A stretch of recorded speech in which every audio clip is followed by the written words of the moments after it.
And here we are. What's going on the Metal Voice, live with Chris Holmes once again. Alan Dixon. What are you doing, Alan? What's going on? Man, I don't know, but ever since we have Chris on, everything just exploded. We've got views and views, and people can't get enough of you, Chris. They want to know more and more and more. Yeah, I've been hiding out. In France. So we said, we'll take the time to talk to Chris properly, and I guess all subjects are good here. I guess you know what it was, Alan? Mm-hmm. Last time we were talking about Eddie Van Halen, so we couldn't really get into Chris's life and what he's doing. Right, Chris? Right. We had to respect Eddie Van Halen. So today we're going to devote ourselves to Chris Holmes. There you go. Chris, how you doing? Start off with how you doing. I'm still here, you know. I don't know how. After all the crap I've done in my life, I shouldn't have made it past 40. Okay. You know, but I'm still going. Good for you. Good. Yeah, strong. For you. First things first, Chris, and you probably know about this as well, of course. The Canadian tour dates for 2021. You were supposed to come to Canada in 2020, and now we've had to postpone everything due to COVID-19. And I'm just going to read them off and then big thumbs up afterwards. So in April 22 and 2021, Quebec City. Then Montreal on the 23rd of April. Then Ottawa on the 24th. Then London on the 29th. Toronto on the 30th. Calgary May 8th. Vancouver May 14th. And Victoria May 15th. Chris, these are the 2021. I just want to tell everybody this is 2021. Which is not too far away. They are tentative. We don't know 100% if this is going to happen. Chris, do you care to comment on this? It depends on how the COVID's doing and how, if the virus is down or up or whatever. And, if people get inoculated, for the virus. I mean, I planned on coming over even if I wasn't, with the virus, inoculated, I guess. That's vaccinated, what you call it. Yeah. Vaccinated, that's it. Vaccinated, I'd still come over and tour. If I'm not vaccinated, then that means I can't meet people backstage or talk to them.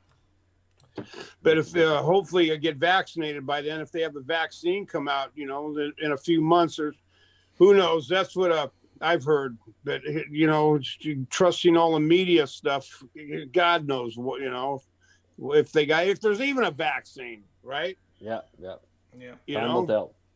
I don't know anybody's been vaccinated. Well, the vaccine can take some time. Hopefully, Canada is the virus still going there? Oh yeah. Alan, how's the virus coming along in Canada? What's the virus update? They said here in Quebec, per capita, we're worse off than the United States because that's not good. For deaths and cases. So per capita, it's not a good sign. And you got two tour dates here, so. Well, if not, then they'll just have to postpone it till the year after, Yeah, like a lot of bands, exactly. Yeah, I don't think any band's going to tour until they get the vaccine. It'd be stupid. People aren't going to go to shows, Hopefully it might start vaccinating people if they, just December. Maybe. Depends on how fast they can get it out to who they give it to, too, Well, I'm in France. I don't know where I'd get vaccinated here. Well, the hospital, the local hospital, I'm sure. Chris, a lot of people are commenting right now and saying, you look great. You look good, man. You look healthy. You look good. You look like you're in good shape. A lot of good comments. A lot of positivity there. Yeah. I've been on a special diet. All right, cool. Vegan or just what kind of diet? No, it's a special Chris Holmes diet. Oh, okay. It's not like chicken wings and I don't know. No. I saw myself in a live video of about 2 years ago, and I go, man, I'm getting a little bit big, a stomach. So I just made myself a pack that I only eat breakfast, which is for me. So I don't have to wake my wife up. I make a peanut butter and jelly sandwich, right? And I eat lunch and dinner. That's it. I have nothing in between. No ice cream, no nothing at night.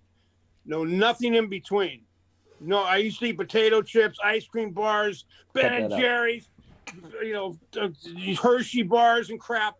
I cut out everything. That's good. And have I been feeling better? Yeah, I probably dropped. I don't have a scale here. Probably 20 pounds. Nice. You know. Oh yeah.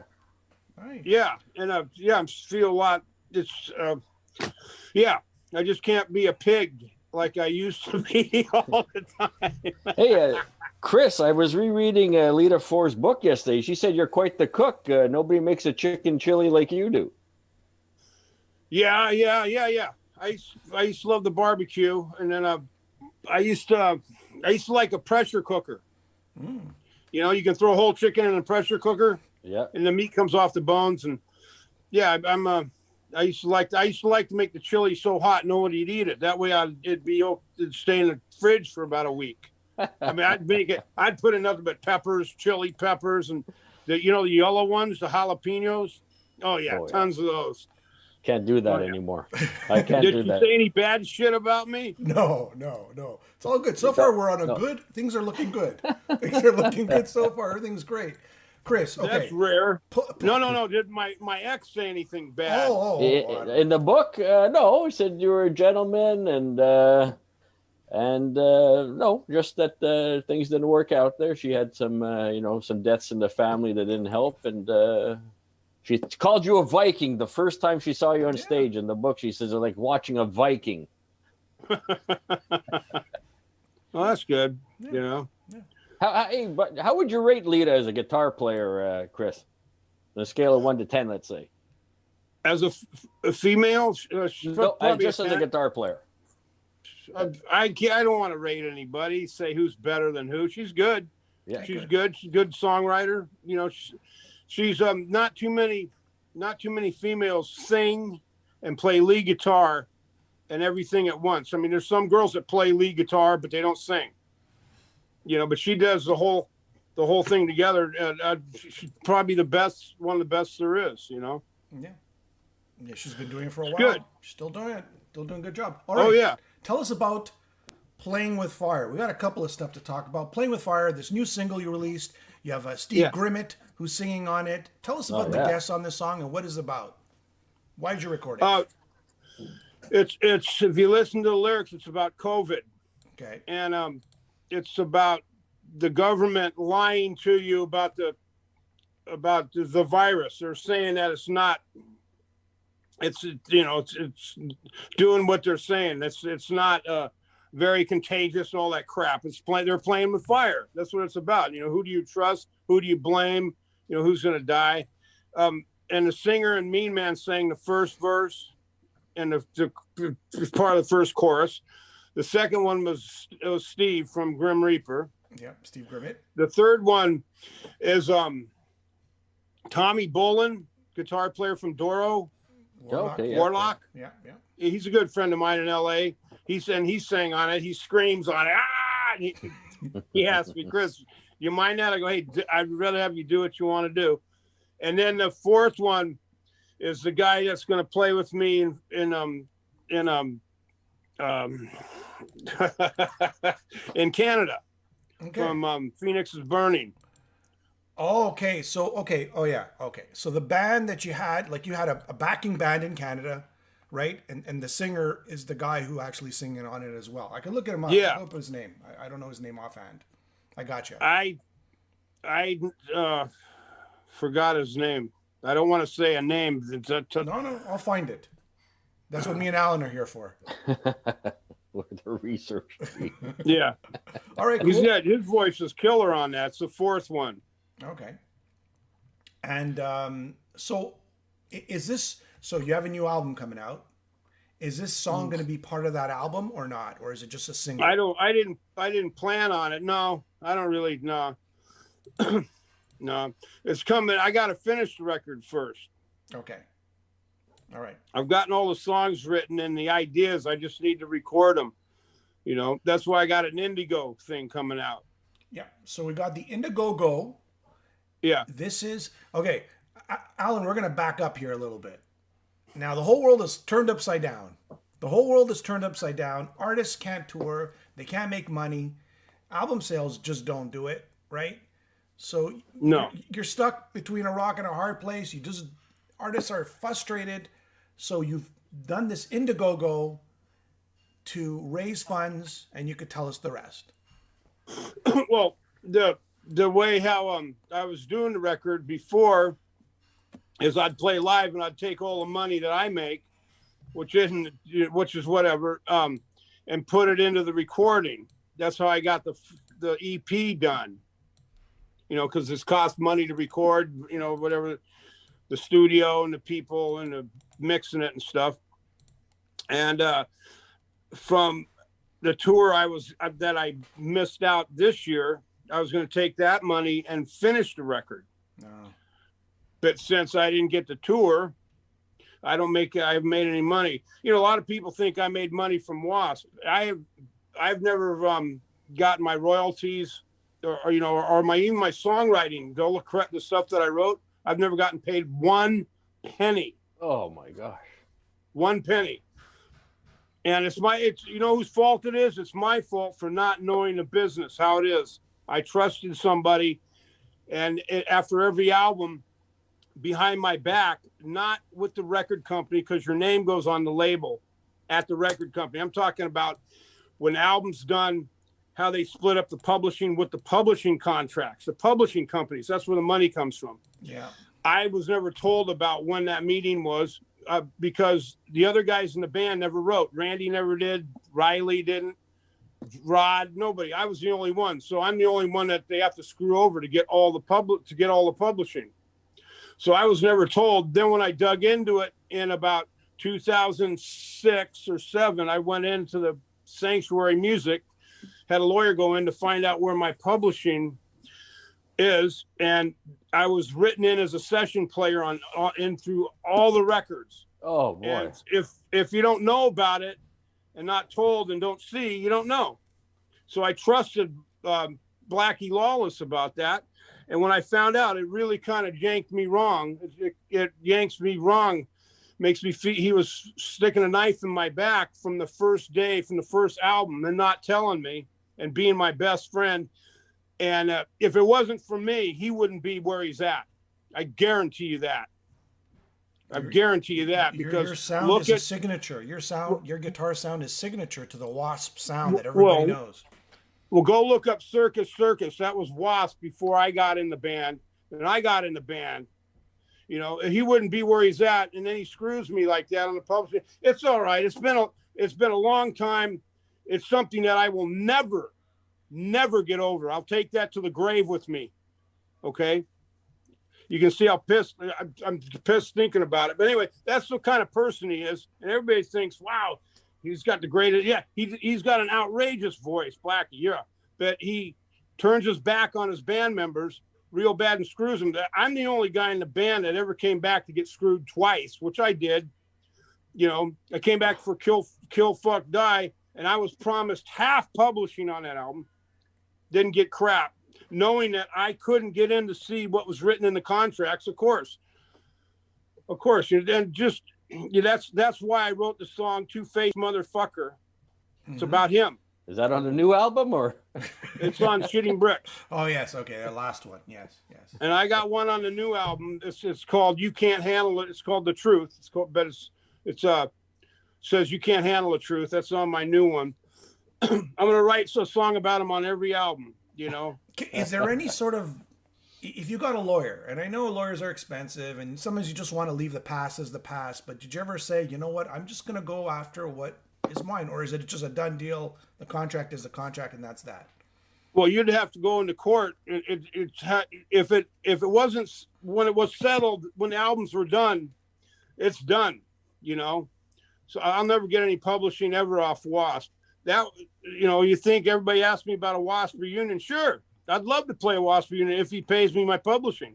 If he doesn't, then he can have a reunion with Randy Piper and Johnny Rod and Riley, everybody else. I'm not going to play it. It's not worth it. It's not, I came back to Wasp in 95, got screwed again. Screw me once, screw me twice. You're not going to screw me the third time. Okay. So that's just the way, it's been 6 years. I got my thing going, and I love doing it. I love being around the people I'm around. You know, I love traveling with them. I don't have to put up with a. Have you ever put up with a narcissist? My wife I calls try me a not to. narcissist. You have to ask my wife.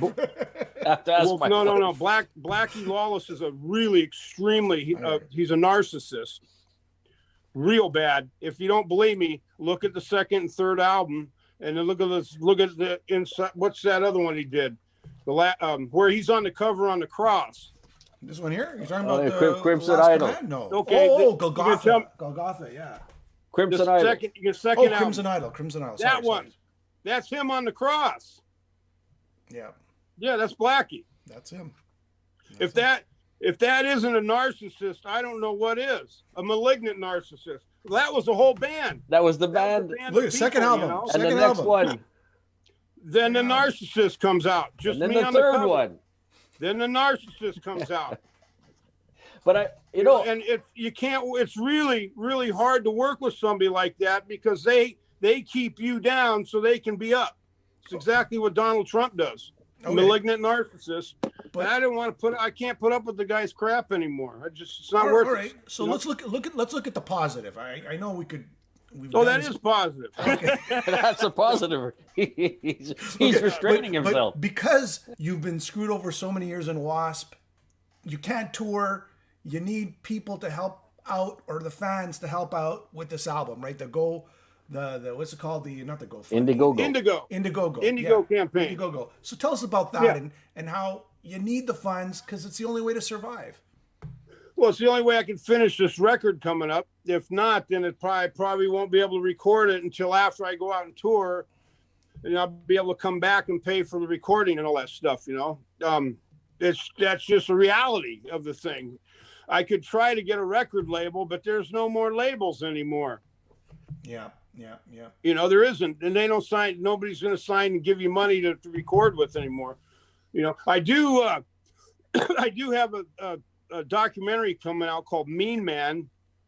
Yeah, let's talk about that. Yeah. It's the story of the last 10 years of my life. It's called Mean Man, the story of Chris Holmes.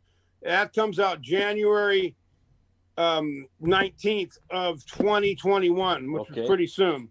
How's that going to be released, Chris? Like on DVD or Blu-ray? You're asking from what I heard, that's kind of like they're not there yet, right? It's sort of like it's done, right? It's in the whole documentary's done, right? Yeah. Okay. I saw it. It's pretty cool. I saw it. I kind of liked it. It shows what I've been doing, touring and stuff. A lot of interviews from people in the past.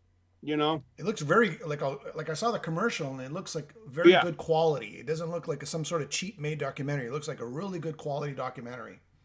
No, the guy followed me around with the camera and stuff for a long time, and shot it. A French guy, and then it's going to be out on Cleopatra. You know, they're the ones that are putting it out. If it's as a Blu-ray, I don't know. Somebody will buy it and it'll go right on YouTube. So. Normal. That's it. All right, so so new album. All right, so tell us about the musical direction on the new album. How's that? Musical direction. Like what is it going to sound like? Is it going to sound like a little bit of this? Is it going to sound a little bit like this? Where are you going with this? Are you going to do the vocals? Are you going to get? Well, I got the EP of the album already out. It's called Under the Influence. Yes. And it's got Devil Made Me Do It. I Am What I Am.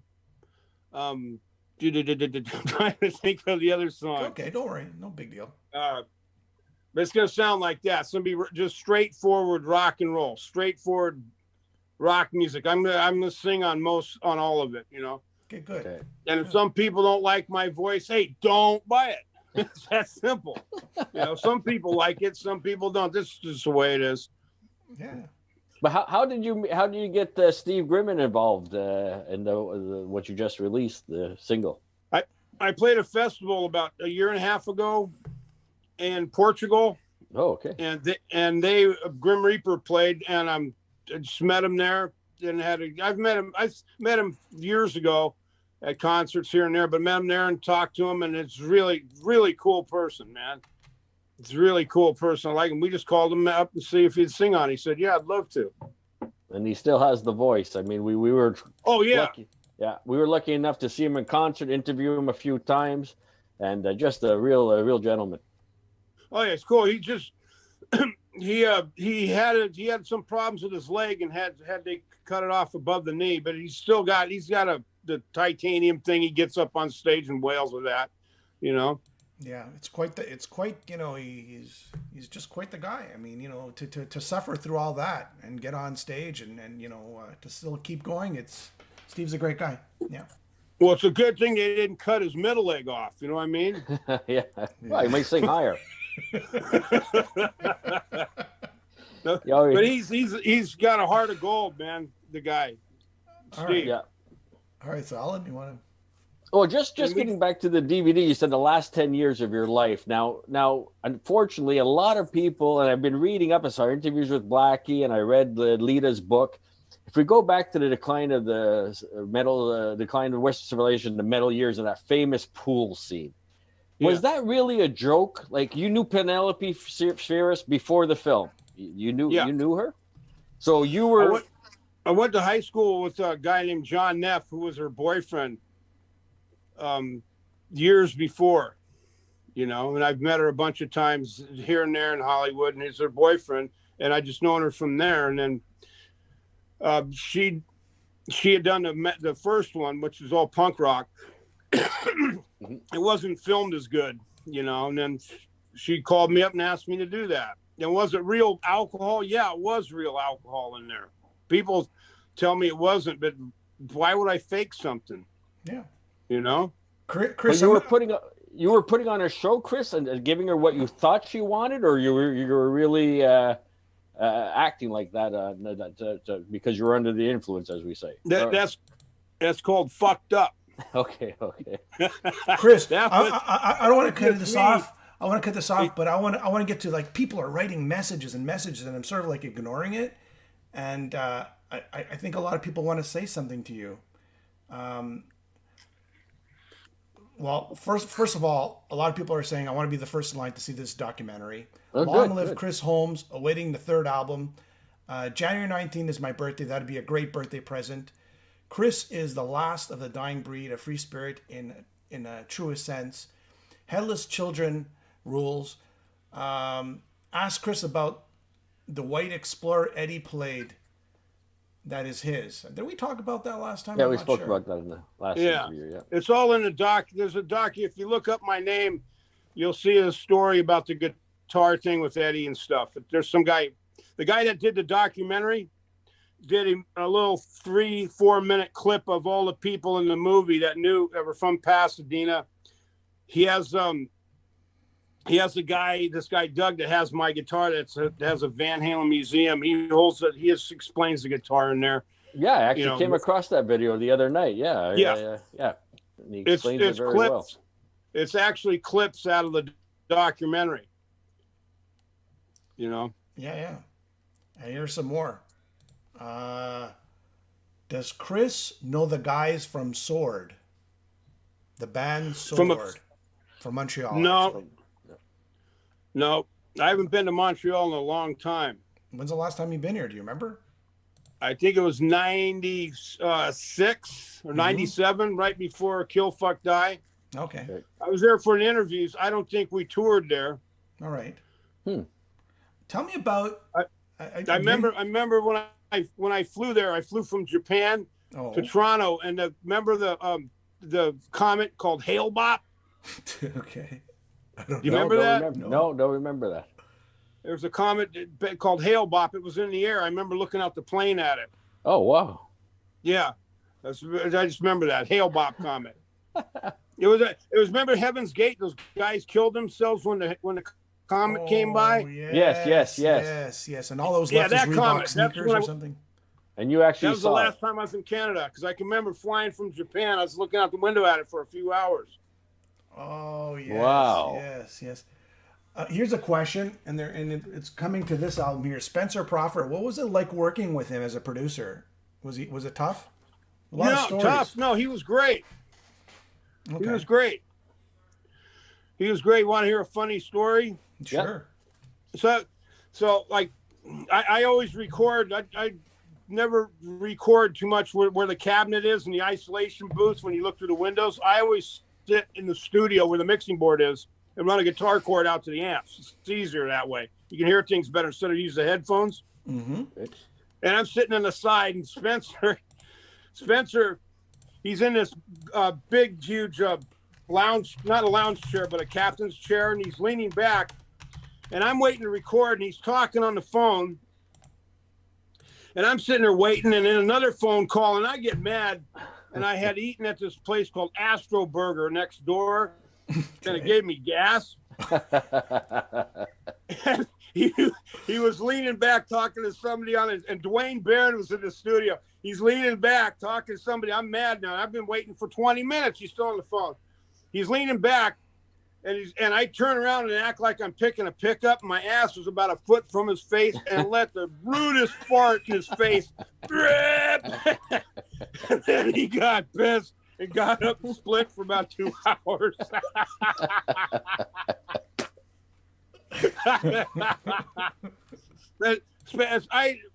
Spencer was a nice guy to me.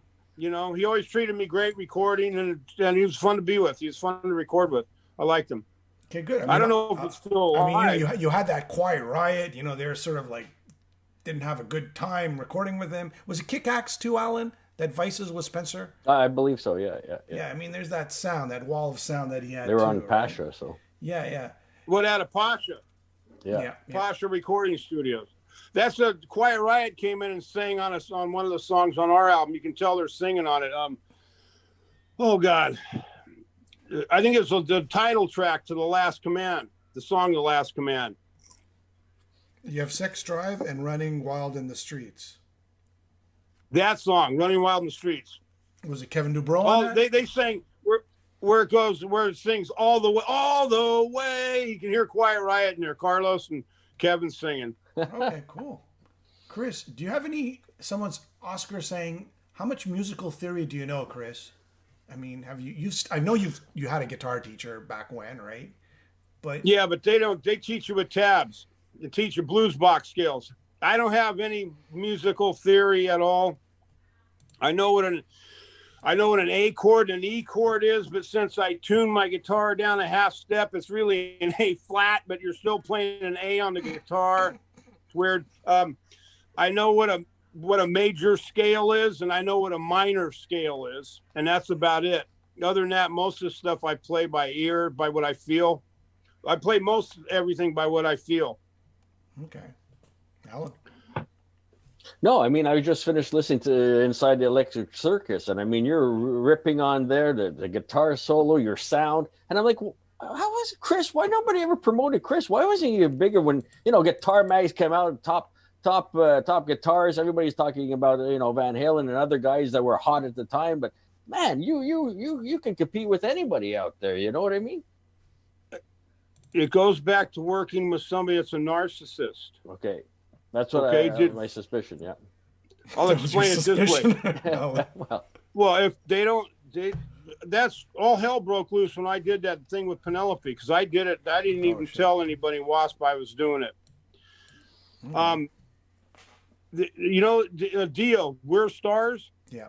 Oh, yes, yeah. We're in that, yeah. You were in Jimmy that, yeah. Bain, I know Jimmy very well before he died. Mm-hmm. I see him in North Hollywood all the time. I used to go to his house. Know him very well. He said personally, he called up and asked if Chris could do a guitar solo on there, and they said that I couldn't, that I didn't have enough time, which I did have enough time. The guys in Iron Maiden did. They were on the same management. They were on the same label, yeah. Wow. Yeah, but so somebody in the WASP camp said I couldn't. I wonder who in the fuck that was. Yeah. Think about that. Do you think it's not fair? Do you think he? But I don't know if I don't hear I'm not on the phone. They didn't call me and ask me. If they had asked me personally, I'd have went down and played. But the reason why I got to do the Decline is because Penelope Spears, she called me personally. She didn't go through the management. That's why you did it. Okay. Yeah, and she still owes me $300 for that movie. You think? You She think never paid after you. wait? She never paid You She think you. owes me after? $300. Really? Nothing. Did you get You know, anything for that? Nothing. Not even nothing. Zero. No. Well, she paid $300, but it went to the management. Oh, okay. Yeah. So yeah. the deal is, she called me personally. She can pay me personally. That's the fucking way it is. She can pay me personally, not the management. You know, so she owes me $300. She called me up and wanted me to do an interview for the box set that's coming out. I told her, if you want to pay me my $300, and I'll think about it. And she didn't pay me my $300, so I didn't think about it. But if she would have, I'd have said, hey, I thought about it. No, I don't want to do it. I just want to tell everybody in the chat of YouTube, I'm putting in the link to the pledge, and I'm also putting the link to the song "Playing with Fire." So I've been putting it, and that's why my head's been kind of going down because I'm doing this. So right now, I'm gonna put in the link, the Indiegogo for the album. If you guys want to take a look at that. Oops, maybe that's the wrong one. And let me just put it here. Oh, maybe I put the wrong one.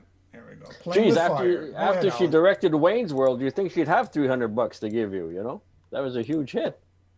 Well, Randy O from Odin used to live with me, and I know him real well. And she paid him $2,500. You know, paid him personally. Wow. She never paid me.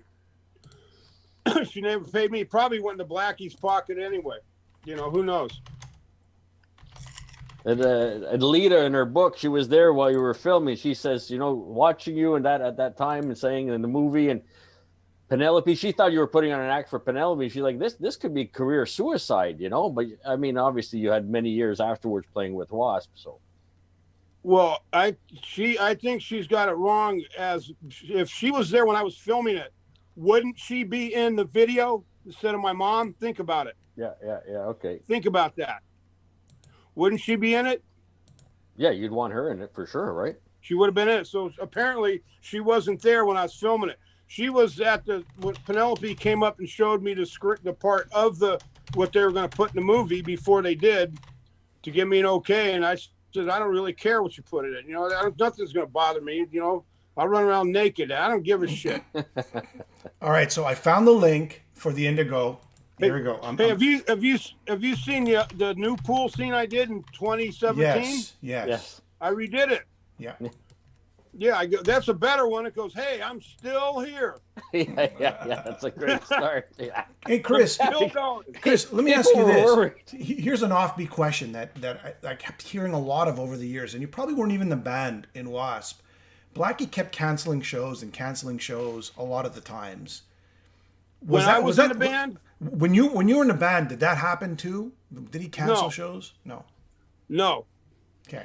There was only one that I know of, two shows in the whole time that I played in Wasp that were canceled. Once was we got a BLT that had bad mayonnaise, and Blackie ate half and I ate the other half, and we got what do you call that when you get dysentery? Yeah.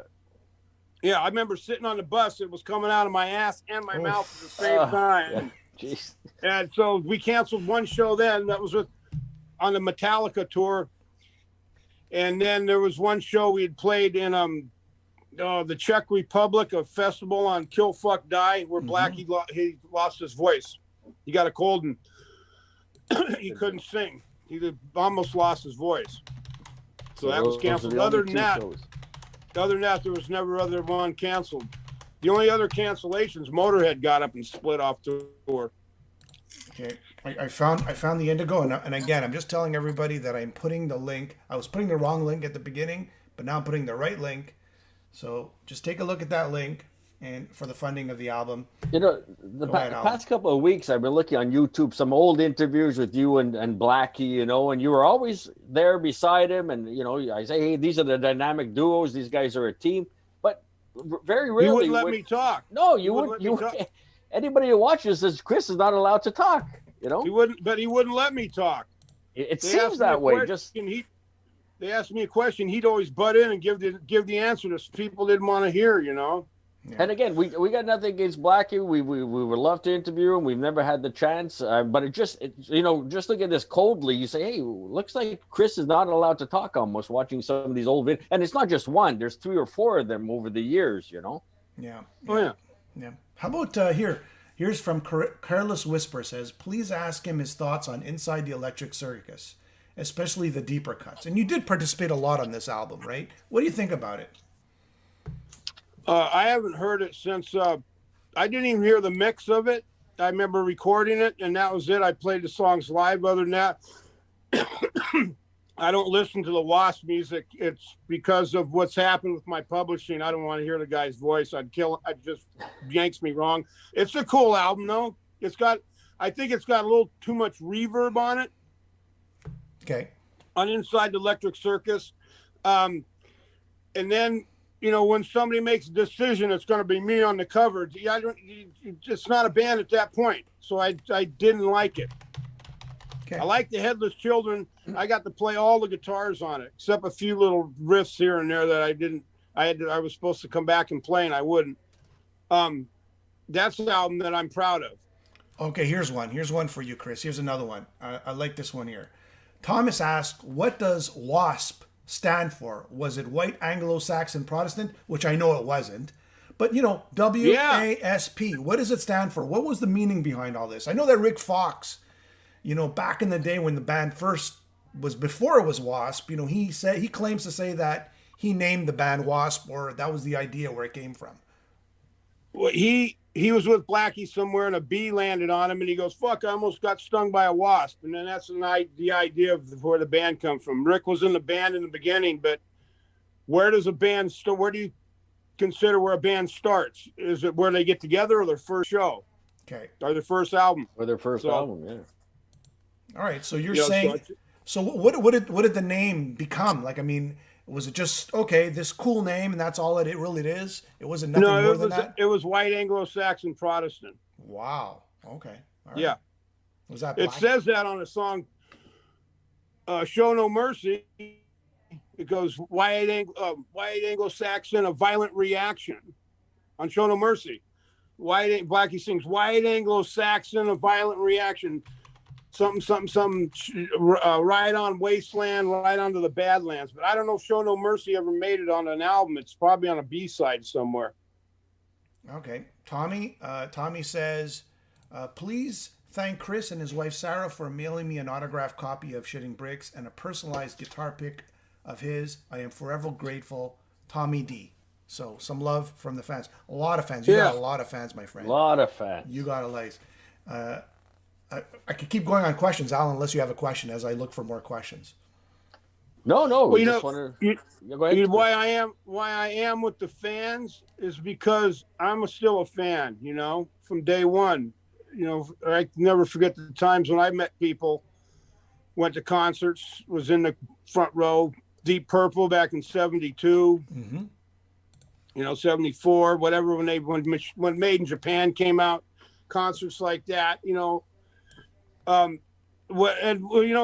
always was an influence on me and the fans was I hate to go back to it, was Van Halen. Ed, I saw the way he'd treat people, and it was back when before I ever made it, when he did, I was like, well, it's cool, man, to be that way. He took the time for everybody, and I like meeting the fans because it makes them happy.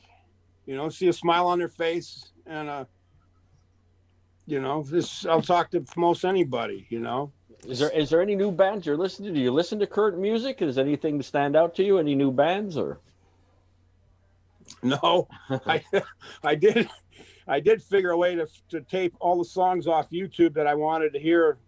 I did my record collection on every band I ever wanted.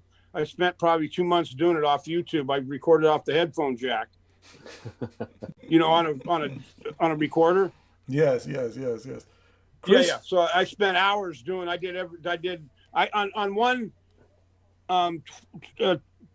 32 gig little dinky thing. I got 980 songs, all Zeppelin, Beatles, The Who, I recorded every Black Sabbath song there was. Every one. I spent, and you have to do it in real time, you know? Yes, you have to run it. yeah. You have to run Jeez. it. I spent hours, man. It's like a turntable. And Wow. sometimes YouTube shuts off your computer. They know you're doing it. They can come to the line somehow and shut off my computer. So I'd have to go, damn, man. And I'd have to go back and erase it because I got it on I got a little Tascam recorder that records on the disc. Mm-hmm. I record them all WAV files. So on one of them, I got 900 something songs. The other one, I got 500. I got everything I ever wanted. I even did Motown. Nice. Motown, all the Motown songs. Smokey Robinson.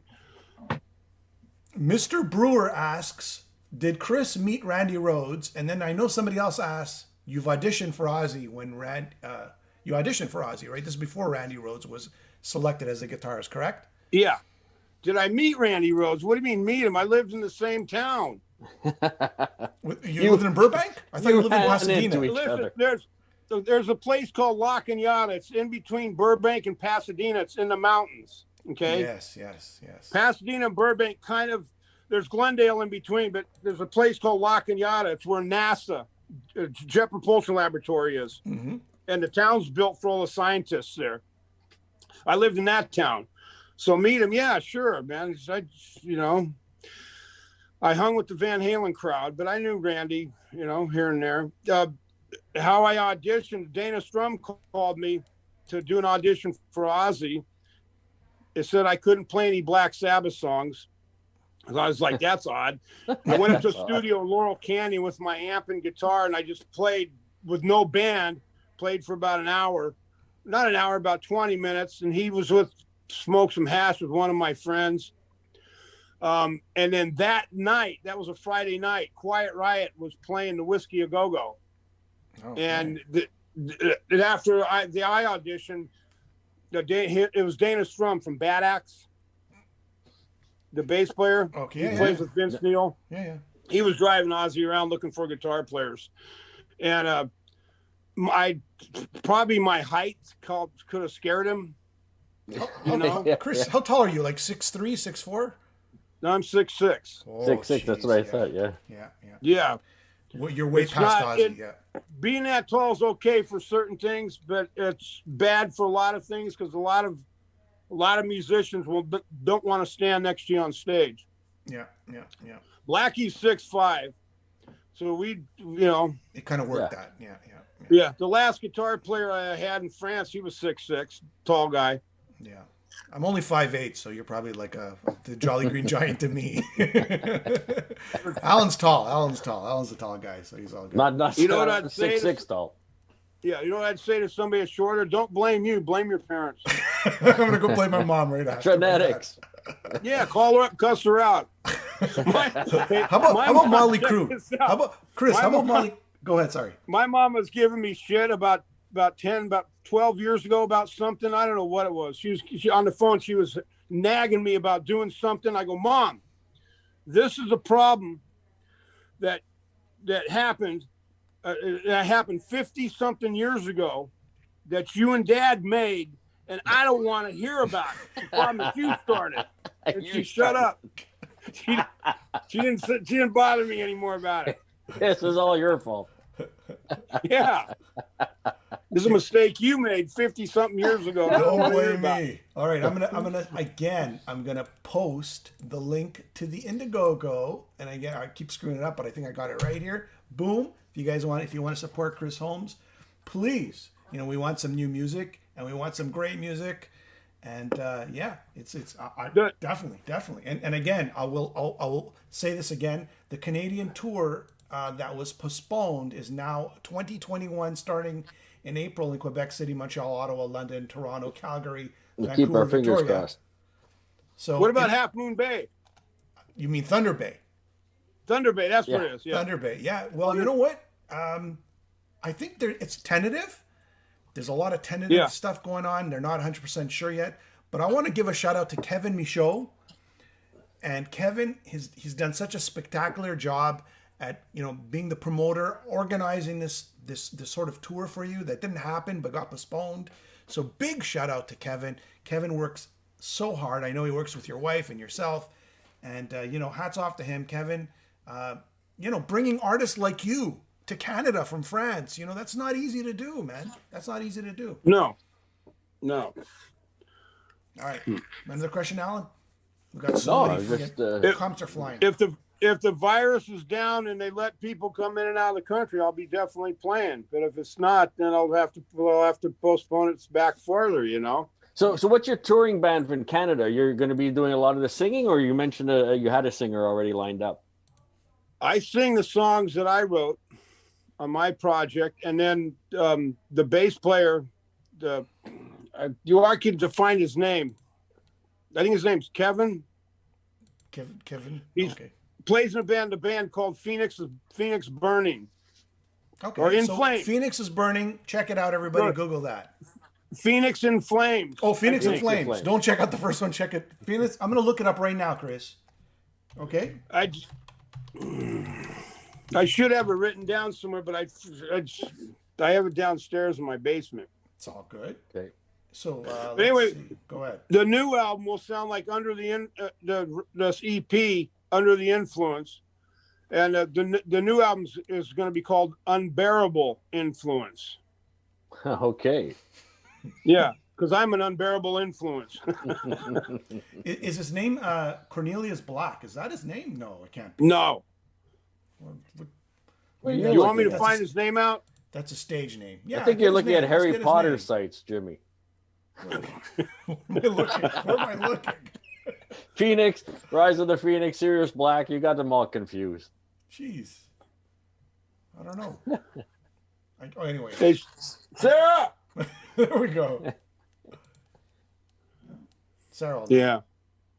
Sarah will know. She's probably watching. Yeah. There she is. Okay. What's the name of the guy who plays in the Phoenix in Flames? Oh, Charles-André Lambert. What's his name? Charles? André- Charles? His name's Charles. Charles. Chuck to his friends. Okay, wait. Kevin Michaud's telling me. Lambert. Charles-André Lambert. Charles. Lambert. Yes. He is I Cornelius can't Black pronounce with it. See, you know why I couldn't remember it? Because I can't pronounce that. Lambert. Charles André Lambert. Yeah.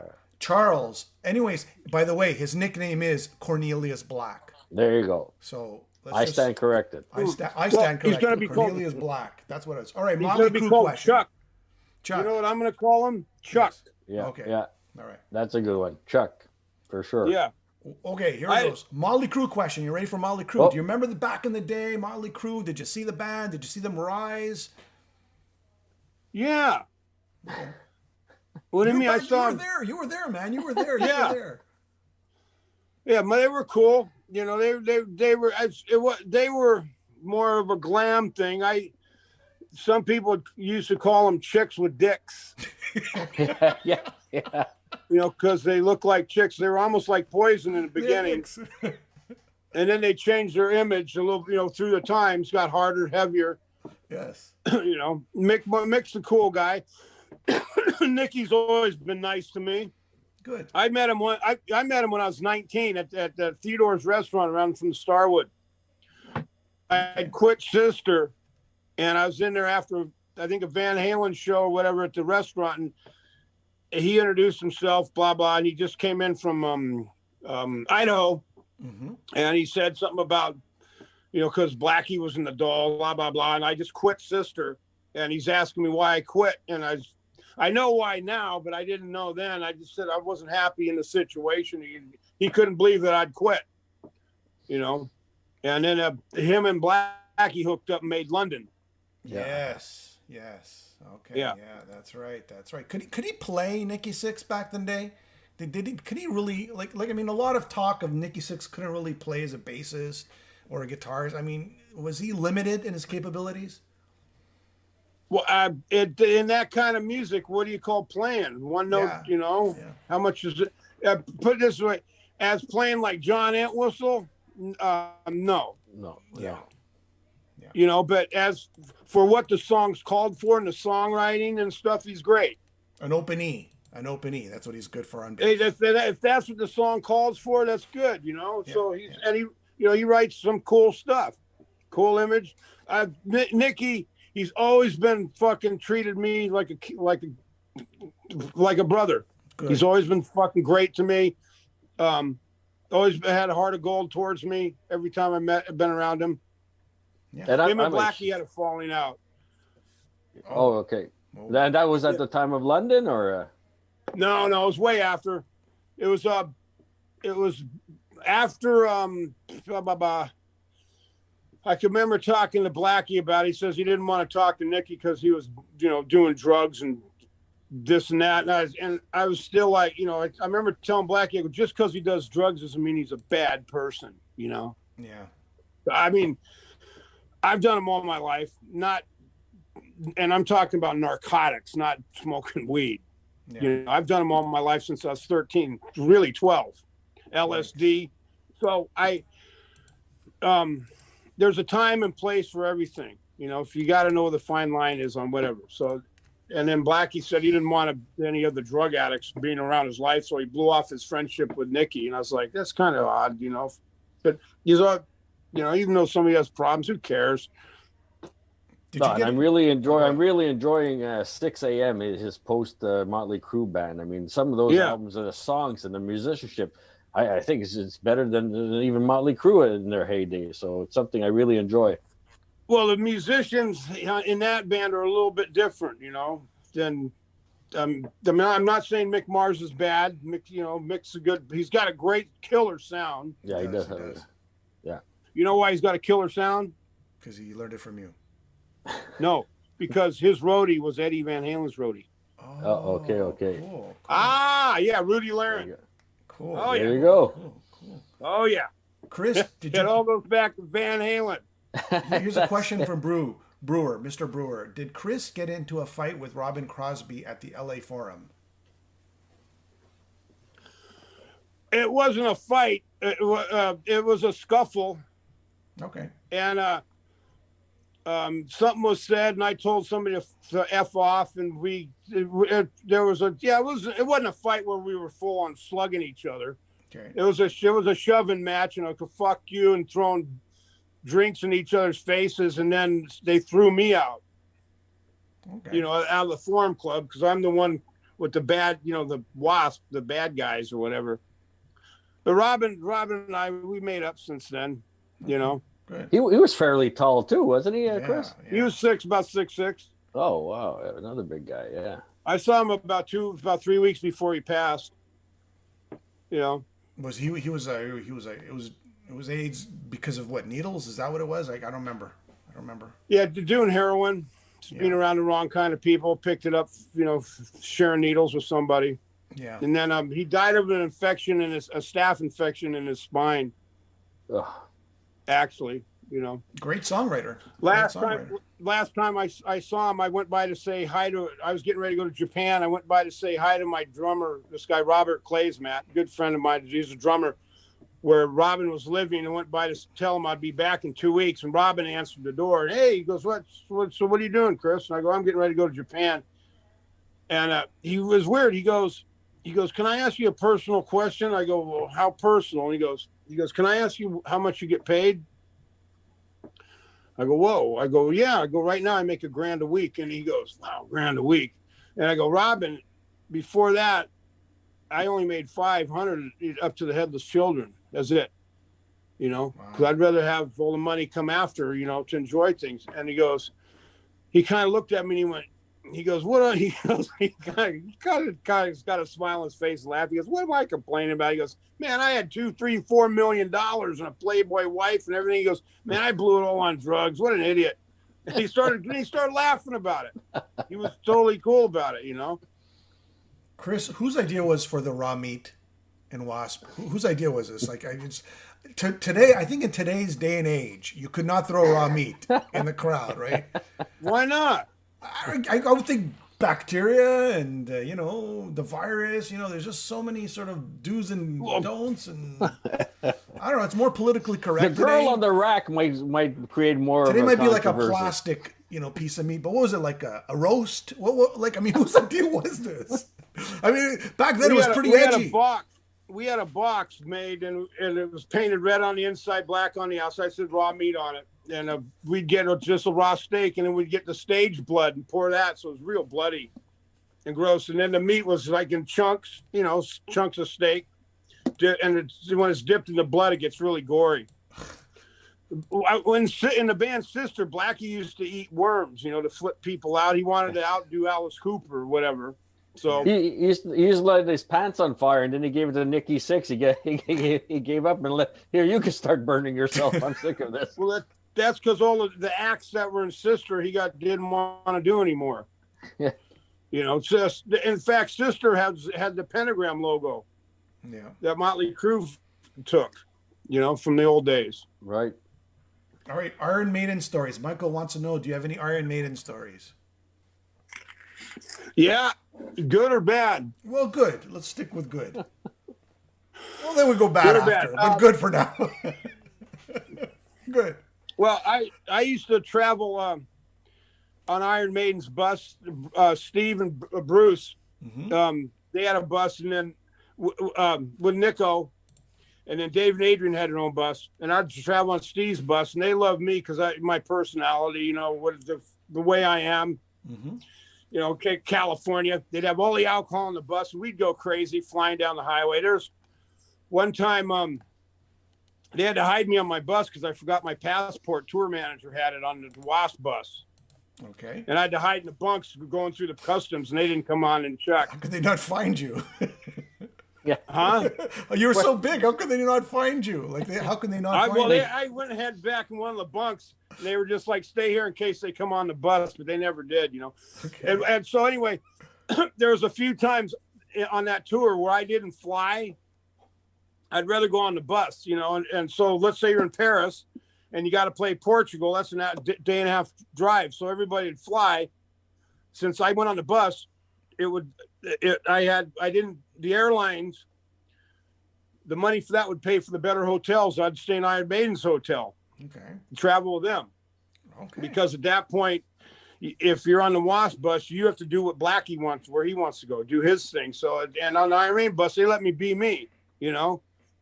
And so anyway, they don't sound check. Their roadies sound check for them. They have it down to where they don't need to sound check.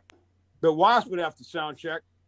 And their tour manager, Rangy, he would, come to my room, go, Chris, I got to get you to the show by 4 so you can sound check. And he'd take me down every day. Anyway, the very last show, the night before in Rome, he'd beat up somebody that was taking pictures of Iron Maiden, because after the third song, nobody's allowed to take pictures because you're sweaty and all that stuff. Rod, manager, wouldn't like anymore. But the promoter's son was in the barrier at the encore taking pictures, and the guy Rangy that took me, there's like 4 guys that were in charge of just taking care of the band guys. Well, Rangy would take me every day to sound check, in a cab from the hotel. But anyway, he could beat this guy up down in the barrier, and it was a promoter's son. And they told the band, you better fly him out of here because he's going to be killed tomorrow. There's a mafia thing. We're in Italy. Oh. So anyway, the next day or the day after is Naples. And Rangy's not there. And their other tour manager guy, Warren, knocks on the door. And he goes, Chris, Rangy's not here. We had to fly him out yesterday because he had a death threat. And they were worried that the promoter guys were going to kill him. So they flew him out. He's back in London. Warren takes me down, puts me in a cab, right? And he spoke some Italian to this cab driver. Warren spoke Italian. He spoke a few languages. He goes, Chris, you'll be okay. And I'll see you later on at the gig. So I close the door and the cab takes off. And it's just the cab driver and me. And this guy, I asked him something. He turned back. He didn't know English. Fucking a bit of English. And we're going down these little dinky roads, man, in Naples. And I'm like, this guy could be taking me somewhere to beat my ass and take, I got my carry-on bag and take what I got, nobody even know. And I'm like, and I say something to him, he turns back and says something to me, and I can't understand what he's fucking saying. So now I'm getting nervous. About 20 minutes go by, and I'm going, fuck, this guy could be taking me the opposite way of the show. I could be getting screwed. And all of a sudden, I see a heavy metal jacket. Nice. In Europe, they have the kids with the patches on them. Yeah. They all look the same. I started feeling, I go, cool, man. I thought you know thought they were going to harvest your organs, I basically. might just Yeah, I make didn't it. know. Anyway, so this cab driver guy, he doesn't take me to the backstage. He drives me right up front, the venue. And it was a general admission venue. So there's all the people there waiting to get in. And I'm like telling the guy, no, go to the backstage. This cab driver doesn't know. So I What kicked are you the door talking open. about? I kicked the door open, right? And I grab my bag and I start running, and all these kids are chasing me. And I can remember I just bought a stiletto about 2 or 3 days before that because they're legal there. You know, it's the kind of knife that goes click, click out. I had that in my jacket, and I go running up these police. I just saw some cops. I go running up to them, and I go to pull my pass out. It was around my neck and in my jacket. No. And I go to pull out, and the stiletto goes tweet on the ground. And I look at them. I just grabbed it, put it back in my pocket. I didn't know if it was illegal or not, And I'm going backstage, and all of a sudden I heard somebody speak English. It was somebody from the military, some kid that was in the Army. Goes, Chris, I know where the backstage is. I go, great. Can you help me out? And he knocked a few kids off me, drugged me around, showed me where the backstage was. I'm looking forward to the documentary. That's all I'm going to say after that. I'm looking forward to the documentary. You were supposed to have, what is it, Holmes with Holmes? Is that what it was? Home Sweet Home. Home Sweet Home. Yeah. You and Sarah were supposed to do a documentary, sort of like, I guess, the Osbournes, but in France, right? Like that. Yeah. We were going to do that, but we never got. It never got further to have anybody put any money into it, to where they could film it and stuff. It takes a little bit of time with a film crew to be around. That would have been and cool. stuff. That would have been cool. Yeah, yeah. So another time, the PRMC, which was organized by Tipper Gore, and there was a song by a Wasp. I'm trying to remember which one was it. And Animal. Yeah, it's fairly obvious, Jim, which one it would have been. Animal. But I'm just reading Wikipedia here. Were there threats? Were there death threats against bomb threats and stuff like that after the PRMC kind of was on the rise at at concerts and so? We'd get a few threats in Ireland. Okay. Because white Anglo-Saxon Protestant. Oh yeah. Okay. Yeah. We got a few death threats there. One time we were playing and they Molotoved one of the buses in the backstage area. Wow. It was a crew bus though. Okay. And some of it burned, but I don't think anything was lost on the inside. The bus company just had to get another bus. And there was a bunch of death threats there at the hotel and stuff like that. Blackie'd get them on the road here and there by religious people, Okay. Me, I don't. If somebody give me a death threat, you can come and kill me. Try to. You better have a big gun and make sure that the safety's off because you're going to eat it after I get a hold of it. The Undertaker, Chris. Have you ever met The Undertaker? Please ask me. Tone Murray. All right. Yeah. We played a show called the Rock and Roll and Wrestling. And The Undertaker, a whole bunch of people were there. And I was in the bathroom getting ready to do the show after we signed all the autographs or whatever for the day. It was an all-day gig, all day, and we're supposed to play. I'm in the bathroom putting on my makeup, and the Undertaker comes walking in. And I jump back. I go, stand back. I'm going to flip-flop you like a fucking pancake. And he started laughing. He goes, leave me alone. But he was cool. He was cool. You know who I did meet at that show was a guy called the Giant. Yeah. That From motherfucker. France. Huh? He was from France, Jean Ferry. The Giant? The Andre the Not Giant. Andre the Giant. Oh, not okay. Andre the Giant. This guy's, he's like Just a giant. He's huge. Okay. He's like 580 pounds. He's muscle. And he was standing backstage and I put my guitar on him. Say I wanted a picture. I put it on him and I laughed. And I remember he grabbed me by the back of my neck and his hand went almost all the way around my whole neck. And he goes, that ain't funny. What are you laughing at? And I go, dude, I go, every guitar I put on, it looks like a Tinker toy. I go, I'm not making funny. I'm just, and he was a cool guy. There's a picture somewhere. I'm standing next to him and I look like I'm about 4'1". The guy's huge, man. Unbelievably huge. Death Slater. Does anybody know why Chris doesn't play with Johnny Rod anymore? Well, because Johnny Rod's in America. That's a good start. There you go. and I'm here in Makes it France. far. Yeah. About 2 years ago, we were going to set up some shows where Johnny comes over and plays, and he just couldn't get out of America. You know, I think it's because he's had some problems with his immigration there. You know, once you get in trouble with the law, Yep. they don't like to give you visas going into other countries. That's like Canada, actually. Yeah. So That stuff follows you around. Yeah. We were setting it up, and then he called. We were going to do something on Facebook, and he calls up. Don't say anything yet. And then he called up and said he couldn't make it over. Okay. All right. Well, what do you got as we sort of No, close just look. things You look. off? We got so much, so much to do. We got the documentary. We got hopefully these tour dates. I mean, if there's anything else we missed, Chris, now's a good time to promote. I know the fans out there are anxious.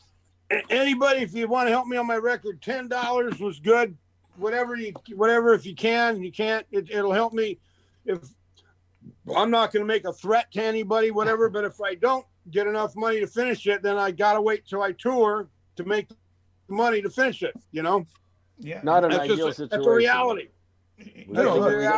We gotta get the record out before the tour. That's for sure. And at least when you're giving the money, you're giving it to Chris, and he's going to use it to make an album. Whereas in the olden days, you buy an album and went to the record company, right?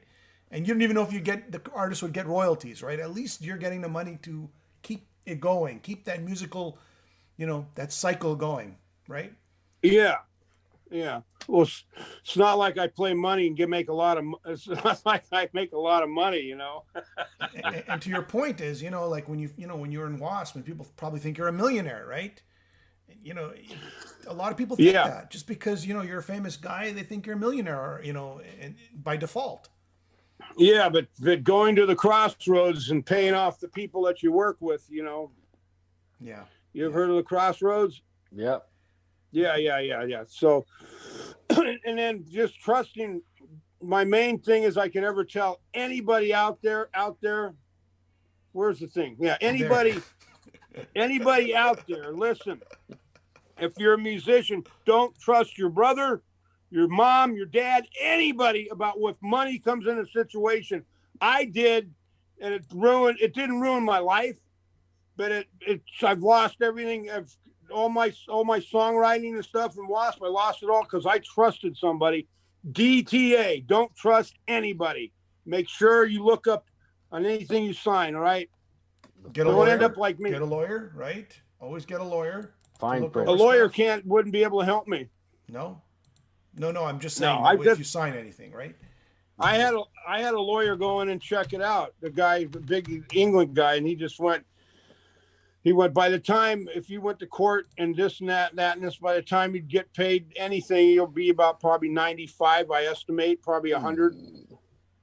And to a guitarist that you really like, Frank Marino told me and Alan, I never got paid.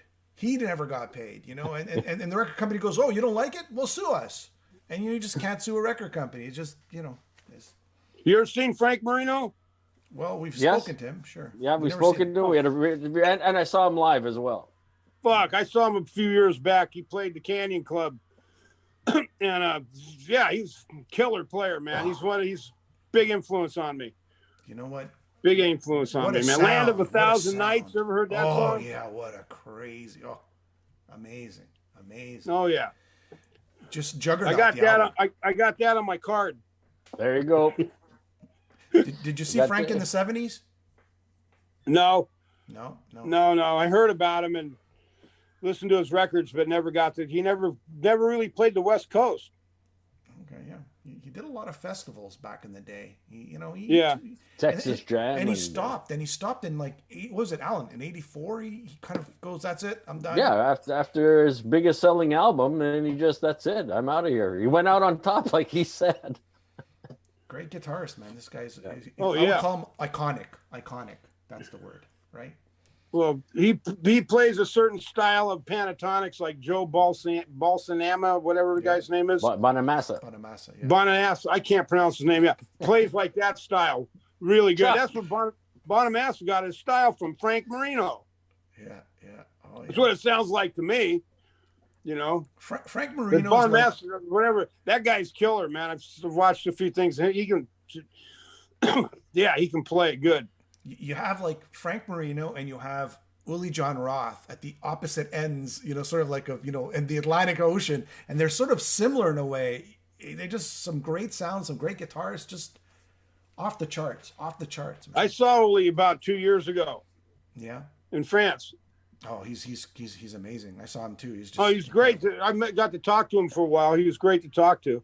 Yeah, he's such a nice really guy. Cool. Yeah, really cool guy. Yeah. And Frank, I got to tell you about Frank, man. You should, if he ever comes around your area, you should go see him again. I'm sure he's like you. He was supposed to go on tour and he couldn't go on tour because of this COVID thing, just, stopped everything. Nobody's on tour. Yeah. They try to do the thing where you play together on the internet. I wouldn't be able to do that because my internet shuts off all the time. No. Yeah, I'm surprised it doesn't shut off now because I'm on the phone. Yeah. So let's just do a recap here. Okay, Canadian tour postponed, but still 2021 dates starting in April to May from Quebec City all the way to Vancouver, Victoria. So, and some more dates. And it could, again, I just want to mention to everybody, these are tentative. They might change, might be pushed to 2022, right? So it depends on the COVID. Yeah. What happens with that. Would you take the vaccine? If they gave you the vaccine right now, would you take it? Or would you wait? Would you wait? I would take it if Dr. Fauci said it was good to take. I wouldn't take it if Donald Trump said it was good. Okay. What if Bill Gates said it was good? If he did, yeah, I'd trust him. I'd trust Bill Gates. All right. Fair enough. I'd trust him. I'd try Dr. Fauci. I'd trust, but I'd just people that tend to lie will keep lying. All right, the state of the music industry. So Playing with Fire is the new single, and I will take the link. And I've been taking these links and I've been posting them in the text so people can check them out. I see that some people have donated already. Good. It's not. Playing with Fire isn't really a single for the record. It was something Sarah wanted to put out. Yes. Because of the COVID. It's because of the COVID. It's a song about the COVID. Right. So Playing with Fire, I just put the single so everybody can go check that out. Go ahead, Alan. Sorry. Oh, yeah. Donations, and we got the documentary coming out in January. So nothing but promising future for Chris Holmes. Chris, if the virus goes down, it's spiking up right now. Oh, yeah. Here in Montreal, it's spiking up. Like we started this conversation, Alan was saying that in Quebec or Montreal, it's on the rise. Now, who's getting it? We don't know. We don't know if it's a bunch of 9-year-olds who are terminal with cancer. We don't know, but we do know that. I know somebody that's got it. Yeah. Well, unfortunately, I knew someone too passed away from it, and it was very, very sad. Yeah, it's not a thing the Democrats made to take over the election from Trump. It's actually came from China. It's actually killed people. Yep. Yeah, not to be taken lightly for sure. So no, it's not. Yeah, and I know Chris. When you're a musician, fans want to meet you. They want to shake your hands. They want to hug you. They want to take pictures with you. It's tough being a musician, right? Even in these days, like even if you did go on tour, you can't really touch the fans, right? And I mean it in a nice way. I don't mean it in. Well, every time I would tour in the last 5 years, I'd come home and be sick. Yeah. I'd bring some kind of cold home or something for somebody, but you have to be with the fans. They all want a picture. If you're sitting there signing stuff, everybody's handing you pins. They touch the pins or whatever you're signing. You're 2 feet from everybody, and it's with the COVID, you can't. But yeah. It wasn't a good idea before. Again, it's even a worse idea now. That's a good way to put it, Alan. Yeah. You get colds. I guess plexiglass.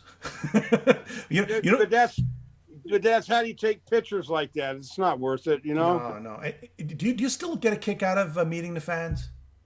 Yeah, man. It makes people. I like to see people, walk away with a smile on their face. They're happy. Yeah.